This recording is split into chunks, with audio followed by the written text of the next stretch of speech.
পুলিশের হাতে তুলে দিয়ে তুফানের আসল পরিচয় রবিবারের সবার সামনে দিতে গিয়ে ঘটল এক মহাবিপদ। এমনটাই দেখবে, তাই বিস্তারিত জানতে ভিডিওটিতে একটি লাইক দিয়ে সম্পূর্ণ দেখতে থাকুন।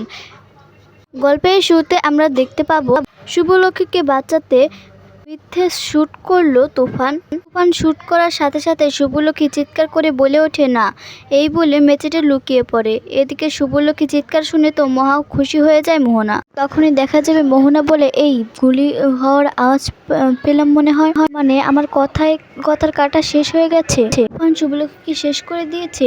এর থেকে আমার জীবনে আর কি খুশি কি হতে পারে। আমার রাস্তা থেকে শুভলক্ষী সরে গেছে। দরজা ধাক্কাতে থাকে আর বলে, এই তুফান কি করছো, দরজাটা খোলো।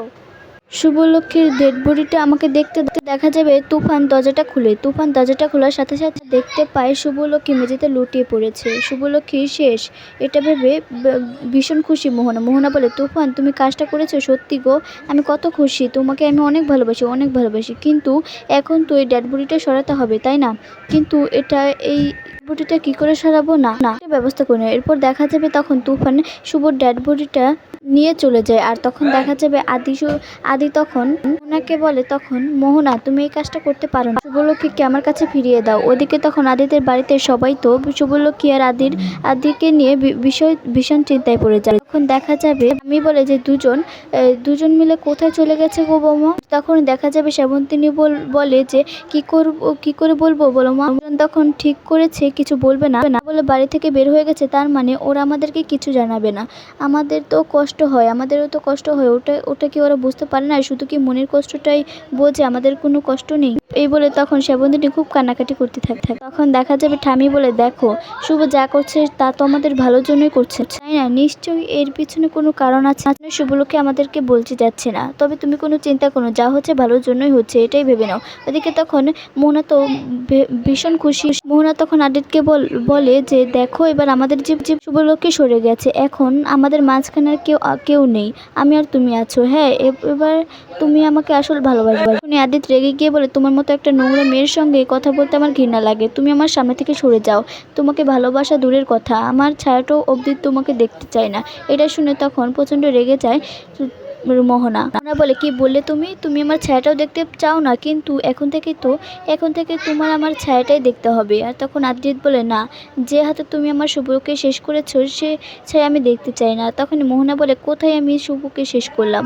আরে না আয়ান, আমি তোমার শুভকে শেষ করিনি, তোমার শুভকে শেষ করেছে ওই তুফান। দেখো আমার হাতে কোনো রক্তের দাগ নেই, দাগ আছে ওই তুফানের হাতে। কিন্তু এটা বলা যায় তুফানকে আমি পেয়ে গেছি, নিজের মতো পেয়ে গেছি। তুফানকে আমি কাজে লেগেছি, তুফানকে দিয়ে আমি আমার সব প্ল্যানটা সাকসেসফুল করেছি। তখন দরজার আড়াল থেকে কেউ একজন নজর রাখতে থাকে, কেউ একজন ভিডিও করতে থাকে। এদিকে তখন মোনা আদিকে বলতে থাকে, জানো তো এর আগেও আমি একজনকে ভালোবেসেছিলাম, ভালোবাসার দাম দেয়নি সে তো আমি শেষ করে দিয়েছি, কিন্তু তারা কিন্তু কোনোভাবে আমাকে শাস্তি দিতে পারে।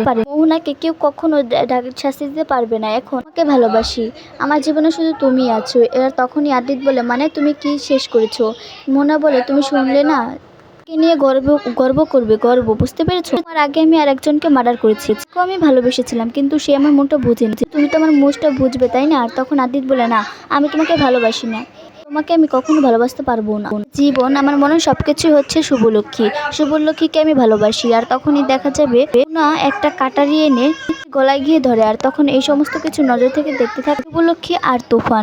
এদিকে দেখা যাবে মোহনা আদিকে বলতে থাকে, দেখো আয়ান, এবার আমাদের জীবন আর কেউ নেই, শুধু আমি আর তুমি আছি। যদি বেশি কিছু করো না তাহলে এই কাটারটা এবার তোমাকে বসিয়ে দেবে। আদি বলে, হ্যাঁ যা ইচ্ছে করো, তবে আমি আমার শুভলক্ষীকে ভালোবাসি, আর কাউকে নয়। এটা শুনে দেখা যাবে তখন মোহনা রেগে গিয়ে সত্যি কাটারটা বসাতে লাগে আয়ানের। আর তখন পিছন থেকে শুভলক্ষী এসে মোহনার মাথায় আঘাত করে। আর তখন মোহনা চমকে উঠে বলে, শুভলক্ষী তুমি?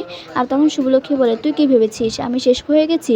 আমাকে শেষ করে দিয়েছিস? না, এত সহজে শেষ হবার মতো না, তবে এবার আমি তোকে শেষ করে দেবো।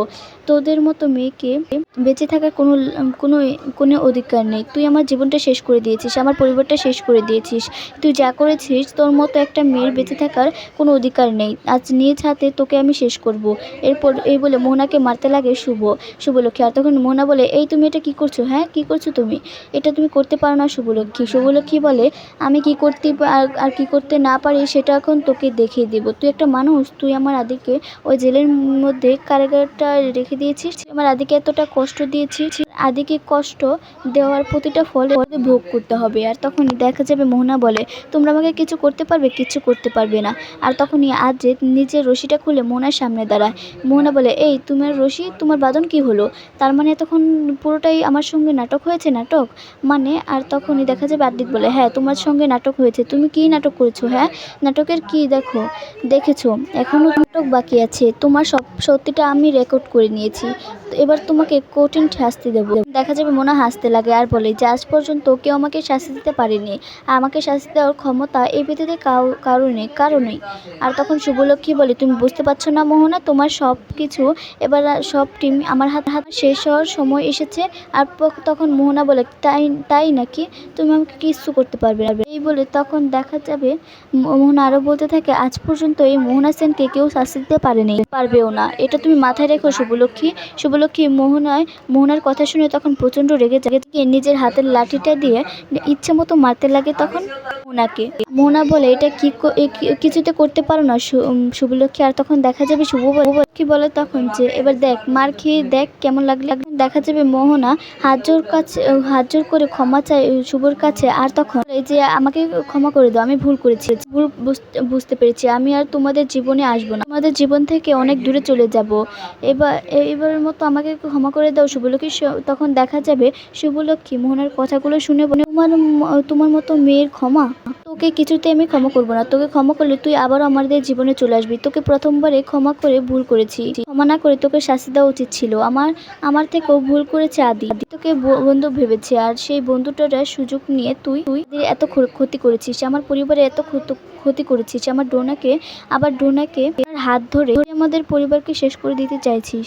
তখন মোহনা বলে ওঠে, আমি যা করেছি আইনের জন্য করেছি, আইনকে পাওয়ার জন্য করেছি, আইনকে ভালোবেসে করেছি, কিন্তু তুমি যেটা করছো সেটা একদম ঠিক হচ্ছে না। এর ফল তোমাকে ভোগ করতে হবে শুভলক্ষ্মী। আমি কিন্তু তোমাকে ছাড়বো না। মোহনার কথা শুনে শুভলক্ষ্মী তো প্রচণ্ড রেগে যায়। রেগে গিয়ে আবারও হাতে লাঠি নিয়ে ইচ্ছে মতো মারছিল মোহনাকে আর বলছে, তুমি নাকি আইনকে ভালোবাসো, এটা তোমার ভালোবাসার পরিণতি? এই ছোট্টটাতে আমার আদিকে রেখে দিয়েছে, এবার নাকি তুমি মানে ওর জীবন থেকে আমাকে সরিয়ে দেবে। এই তুমি ভালোবাসো? না, তুমি কখনো এই আদিকে ভালোবাসতে পারো না। এতদিন ধরে যে খেলাগুলো আমাদের সঙ্গে খেলেছো, এতদিন ধরে যে আমাদের পরিবারকে যেভাবে কষ্ট দিয়েছো, সেই কষ্টর ফল এখন তোমাকে ভুগতে হবে মোহনা। দিনে তিলে তিলে আমি তোমাকে শেষ করে দেব, এই দুনিয়া থেকে তোমাকে আমি সরিয়ে দেবো। এই বলে মারতে থাকে। আর তখন এই বলে শুভলক্ষ্মী যখন বাড়ি মারতে লাগবে, আর তখনই দেখা যায় গুহ চলে আসে পুলিশ নিয়ে। মিস গুহ এসে বলে, শুভদি তুমি এটা করো না। আর তখনই শুভ থেমে যায়।